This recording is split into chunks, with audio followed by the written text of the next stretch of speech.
Fridge হওয়া bank account কি ঘরে বসে আনফ্রিজ করা যায়? যদি আমি শর্টে অ্যান্সার দিই, একদম করা যায়। আমি আপনাকে লাইভ দেখাবো কিভাবে আমি আমার ব্যাংক অ্যাকাউন্ট আনফ্রিজ করেছিলাম। দেখুন, ডিসপ্লেতে দেখাচ্ছে আমার একটা অ্যাকাউন্ট আনফ্রিজ হয়ে গেছিল। ইউনিয়ন ব্যাংকের অ্যাকাউন্টে একটা সুবিধা হচ্ছে, ইউনিয়ন ব্যাংকের কোনো অ্যাক্টিভিটি হলে তারা তাদের এই গ্রিভেন্স পোর্টালে আপডেট করে দেয়। দেখুন, আমার অটোমেটিক অ্যাকাউন্ট ফ্রিজিং বলে একটা মেসেজ দেখাচ্ছে 18 সেপ্টেম্বর 2023 তারিখে, মানে আজ থেকে 2 বছর আগে, তারও বেশি সময় আগে আমার অ্যাকাউন্টটা কিন্তু ফ্রিজ হয়েছিল। তার একটা মেল এসেছে যে রিকোয়েস্ট ফর অ্যাকাউন্ট ফ্রিজিং। তো যখনই আমার অ্যাকাউন্টটা ফ্রিজ হয়ে যায়, আমি ব্যাংকে ভিজিট করি এবং ম্যানেজারকে জিজ্ঞেস করি, স্যার আমার অ্যাকাউন্টটা কি জন্য ফ্রিজ হয়েছে? তো ম্যানেজার বলে যে সাইবার ক্রাইম কমপ্লেন এসেছে, তো এই জন্য অ্যাকাউন্টটা ফ্রিজ হয়েছে। তো ম্যানেজার আমাকে একটা কমপ্লেন কপি বার করে যায়, যেখানে কার কাছ থেকে কোথায় টাকা গেছে, কোন পুলিশ অফিসার কমপ্লেন করেছে, বা কোথায় থেকে কি এই যে ট্রান্সফারটা হয়েছে, সব কিছু ডিটেলস থাকে। তো ওই কমপ্লেন কপিটা আপনার লাগবে যখনই আপনার অ্যাকাউন্ট ফ্রিজ হবে। যদি ব্যাংক আপনাকে না দেয়, তো ওটারও বার করার প্রসেস আমি নেক্সট এপিসোডে বলবো। তো দেখুন, আমার অ্যাকাউন্ট ফ্রিজ তো আপনি দেখলেন যে হয়েছে।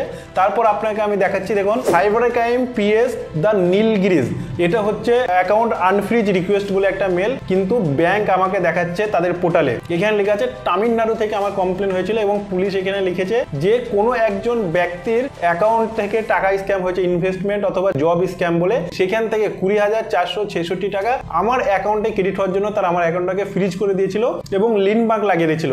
তো এখানে ক্লিয়ারলি লিখেছে, I am requesting you the lien mark the dispute amount আর 20,466 and unfreeze the bank account. তো এই আনফ্রিজ যে আপনাকে পুলিশ অফিসার এদের মেল করেছে ব্যাংকে, কিভাবে করলো তার ভিতরের কাহিনী আছে। আমি পুলিশকে কন্ট্যাক্ট করেছিলাম, কিভাবে পুলিশকে কি লিখেছিলাম, বা কিভাবে লেখার পর আমাকে এই এনওসিটা ব্যাংকে ওরা ডাইরেক্ট সাবমিট করছে, তারপর অ্যাকাউন্টটা আমাকে আনফ্রিজ করে দিয়েছে। অ্যাকাউন্টটা চালু আছে কিনা আমি আপনাকে দেখাচ্ছি। দেখুন, এটাই হচ্ছে আমার ব্যাংক অ্যাকাউন্ট, ইউনিয়ন ব্যাংকের অ্যাকাউন্ট। এখানে দেখুন 20,466 টাকা লিনমার্ক লাগানো আছে।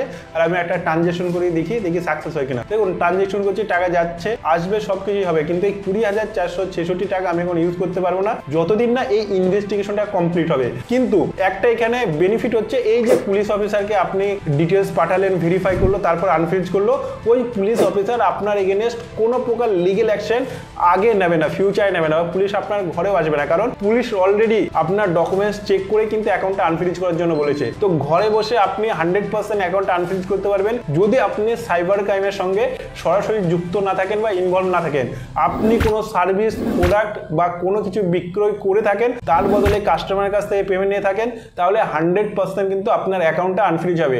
এবং যারা P2P-র মাধ্যমে ইজিটি সেল করেন, তারাও কিন্তু লিগেল ওয়েতে করেন। যারা FIU রেজিস্টার কোনো অ্যাপ্লিকেশনের মাধ্যমে করে থাকেন, তাহলেও কিন্তু P2P ইন্ডিয়াতে লিগেল এবং ক্রিপ্টোকারেন্সি ইন্ডিয়াতে legal as per supreme court. তো সেখানেও আপনার অ্যাকাউন্টটা আনফ্রিজ হয়ে যাবে, কারণ আমার সমস্ত ব্যাংক অ্যাকাউন্ট কিন্তু USDT সেল করার জন্য হয়েছে। তো আপনাকে নেক্সট এপিসোডে বলবো ব্যাংক থেকে কিভাবে কমপ্লেন কপি বার করবে, বা কোথায় মেল করার পর ব্যাংক থেকে কমপ্লেন কপি আপনাকে দেবে। Thank you for watching this video. Bye by.